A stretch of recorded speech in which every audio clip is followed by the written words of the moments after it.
What if tonight, instead of falling asleep as the version of you who is still waiting to become taller, you fell asleep as the version of you who already feels comfortable, confident and fulfilled in the version of yourself you desire? सोचो अगर हर रात सोने से पहले तुम mirror में अपनी height check करते हो, कंपैरिजन करते हो और फिर इसी थॉट के साथ सोते हो कि काश मैं टॉलर होता या होती, तो नेचुरली तुम्हारा फोकस बार बार लैग पर ही जा रहा है। नेविल गोडार्ड के सैट्स कॉन्सेप्ट को इसी पॉइंट पर इंटरेस्टिंग तरीके से समझा जा सकता है। सैट्स यानी स्टेट अकिन टू स्लीप, वो रिलैक्स्ड ड्राउजी स्टेट है जब बॉडी स्लीपी हो रही होती है और माइंड कंपैरेटिवली क्वाइट हो जाता है। नेविल के अकॉर्डिंग इसी स्टेट में हम अपनी इमेजिनेशन के थ्रू डिजायर्ड स्टेट को ऑलरेडी फुलफिल फील करने की प्रैक्टिस कर सकते हैं। इसका मतलब ये नहीं है कि तुम फोर्सफुली इमेजिन करो कि तुम्हारी बोन स्ट्रेच हो रही हैं या ओवरनाइट तुम्हारी हाइट मैजिकली चेंज हो जाएगी। ऐसा साइंटिफिकली एस्टैब्लिश नहीं है और मैं तुम्हें कोई फॉल्स गारंटी नहीं दूंगा। लेकिन तुम अपनी इमेजिनेशन को self concept, confidence, posture, body image और अपने ओवरऑल आइडेंटिटी एक्सपीरियंस के लिए डेफिनेटली यूज कर सकते हो। अब इमेजिन करो तुम बेड पर कंफर्टेबली लेटे हुए हो और तुम्हारी आई स्लोली हैवी हो रही हैं। तुम अपने डिजायर्ड हाइट के वर्जन को फर्स्ट पर्सन पर्सपेक्टिव से एक्सपीरियंस करते हो। तुम खुद को बाहर से नहीं देख रहे हो बल्कि अपनी ओन आई से रूम को देख रहे हो। तुम्हारी आई लेवल थोड़ी डिफरेंट फील हो रही है। तुम इमेजिन करते हो कि तुम्हारा पोस्चर नेचुरली कॉन्फिडेंट है। तुम्हारे क्लोथ्स तुम्हें वैसे फील हो रहे हैं जैसे तुम चाहते हो। तुम बेड पर अपने फीट और मैट्रेस के एंड के बीच का रिलेशनशिप नोटिस करते हो और इमेजिन करते हो कि तुम अपनी डिजायर्ड स्टैचर के साथ कंफर्टेबली लाई डाउन कर रहे हो। यहाँ एक इंपॉर्टेंट बात है, तुम्हें फिजिकली स्ट्रेच करने की जरूरत नहीं है। बॉडी को अनकंफर्टेबल पोजीशन में होल्ड मत करो। ये प्योरली इमेजिनेशन का एक्सपीरियंस है। तुम्हारा पर्पस बॉडी को फोर्स करना नहीं है बल्कि अपने माइंड में एक फेमिलियर आइडेंटिटी क्रिएट करना है। अब एक और सिंपल सीन इमेजिन करो। तुम सुबह उठते हो और अपने रूम को अपनी डिजायर पर्सपेक्टिव से देखते हो। डोर हैंडल तुम्हारी आई लेवल के कंपैरिजन में कहाँ है? मिरर तुम्हें किस एंगल से दिख रहा है? शेल्फ और रूम की बाकी चीजें तुम्हें कैसे अपीयर हो रही हैं? ये छोटी छोटी सेंसरी डिटेल्स इमेजिनेशन को मोर पर्सनल बना सकती हैं। और अगर तुम सैट्स प्रैक्टिस कर रहे हो तो एक लॉन्ग मूवी बनाने की जरूरत नहीं है। एक शॉर्ट 5 या 10 सेकेंड सीन चूज करो। फॉर एग्जाम्पल, तुम किसी के पास खड़े हो और वो कैजुअली तुमसे कहता है, वाओ तुम्हारी पर्सनालिटी और प्रेजेंस कितनी डिफरेंट लग रही है। या कोई तुम्हारी कॉन्फिडेंस नोटिस करता है। या तुम अपनी फेवरेट क्लोथ्स ट्राई करते हो और तुम्हें फील होता है कि this is exactly how I wanted to feel. बस एक सीन चूज करो और उसको जेंटली रिपीट करो। डेस्परेशन के साथ नहीं, इस थॉट के साथ नहीं कि मुझे ये सीन 100 टाइम्स रिपीट करना पड़ेगा वरना मैनिफेस्टेशन फील हो जाएगी।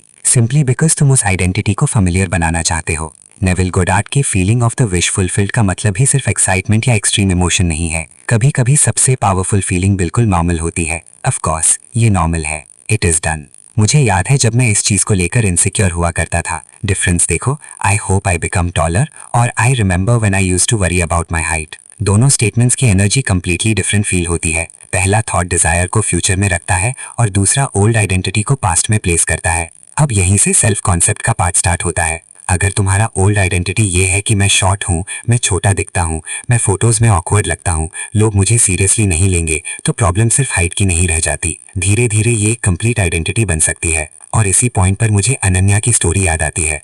अ फ्यू मंथ्स अगो एक गर्ल ने इंस्टाग्राम पर अपनी मैनिफेस्टेशन जर्नी शेयर की थी। प्राइवेसी के लिए मैं उसका रियल नेम यूज नहीं करूंगा, इसलिए आज हम उसे अनन्या कहेंगे। अनन्या एक प्रोफेशनल अपॉर्चुनिटी के लिए प्रिपेयर कर रही थी जहां उसे रेगुलरली डिफरेंट कॉन्फिडेंट वुमेन के बीच इंटरैक्ट करना पड़ता था। उसकी बिगेस्ट इनसिक्योरिटी सिर्फ हाइट नहीं थी। उसे लगता था कि टॉल वुमेन रूम में एंटर करते ही नेचुरली कॉन्फिडेंट लगती हैं और वो ऑटोमेटिकली उनके कंपैरिजन में स्मॉल फील करने लगती थी। फोटोज में वो अक्सर बैक साइड पर खड़ी होती थी। कुछ आउटफिट सिर्फ इसीलिए अवॉइड करती थी क्योंकि उसे लगता था कि उनमें वो टॉल इनफ नहीं दिखेगी। जब भी किसी रूम में कोई उससे टॉलर पर्सन होता था, उसका माइंड इमीडिएटली कंपैरिजन स्टार्ट कर देता था। धीरे धीरे उसने रियलाइज किया कि उसके लिए हाइट एक नंबर से ज्यादा बन चुकी थी। उसके माइंड में एक कैरेक्टर क्रिएट हो गया था, the short girl, the girl who doesn't belong in that room, the girl who should stay in the background. और एक दिन उसने खुद से पूछा, what if I stop treating my self like that? What if I stop making my height the main character of my identity? उसने Neville के SATS के बारे में सीखना स्टार्ट किया और इनिशियली उसने भी मिस्टेक की। वो बहुत फोर्स करती थी, कभी मिरर चेक करती,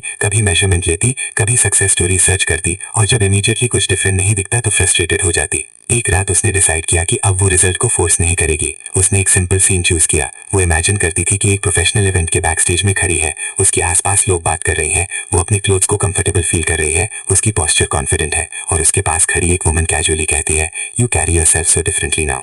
बस इतना ही। अनन्या ने इसी शॉर्ट सीन को रिपीट करना स्टार्ट किया। उसने रूम की फीलिंग इमेजिन की, फ्लोर के नीचे फील को इमेजिन किया, अपनी आई लेवल को इमेजिन किया, अपनी पोस्चर को फील किया। लेकिन सबसे इंपॉर्टेंट चेंज ये था कि उसने अपने आप को आउटसाइड से देखना बंद कर दिया। She started experiencing the seen through her own eyes. कुछ टाइम बाद उसके फर्स्ट चेंजेस मेजरिंग टेप पर नहीं आए। उसकी बॉडी लैंग्वेज चेंज होने लगी। वो फोटोज में हाइड करना कम करने लगी। उसने वो क्लोथ्स पहने जिन्हें पहले अवॉइड करती थी। वो प्रोफेशनल कॉन्वर्सेशंस में ज्यादा कॉन्फिडेंटली बोलने लगी। और सबसे इंटरेस्टिंग बात ये थी कि वो रूम्स में एंटर करते वक्त ऑटोमेटिकली ये कैलकुलेट करना कम कर गई कि कौन उससे टॉलर है। इवेंचुअली उसने एक अपॉर्चुनिटी के लिए अप्लाई किया जिसे वो पहले अपने लिए पॉसिबल ही नहीं समझती थी, और उसे अपॉर्चुनिटी मिल गई। इसका मतलब ये नहीं है कि ये साइंटिफिकली प्रूव करता है कि सैट्स ने उसकी स्केलेटल हाइट चेंज कर दी। ऐसा क्लेम हम नहीं कर सकते, लेकिन उसकी पर्सनल स्टोरी का डीपर लेसन ये था कि उसने अपने आप को शॉर्ट गर्ल वाली आइडेंटिटी से देखना बंद कर दिया, और उसके बिहेवियर, कॉन्फिडेंस और अपॉर्चुनिटीज उस आइडेंटिटी के साथ चेंज होने लगे। समटाइम्स फर्स्ट मैनिफेस्टेशन नंबर नहीं होता, समटाइम्स फर्स्ट मैनिफेस्टेशन वो आइडेंटिटी होती है जो फाइनली खुद को स्मॉल समझना बंद कर देती है। और अगर तुम पूछ रहे हो कैन सैट्स actually increase height, then honest answer ये है कि अडल्ट बोन्स को लेंथन करने के लिए सैट साइंटिफिकली एस्टैब्लिश मेथड नहीं है। अगर कोई चाइल्ड या टीनेजर अभी नेचुरली ग्रो कर रहा है तो proper sleep, nutrition, physical activity और अप्रोप्रिएट मेडिकल गाइडेंस इंपॉर्टेंट है।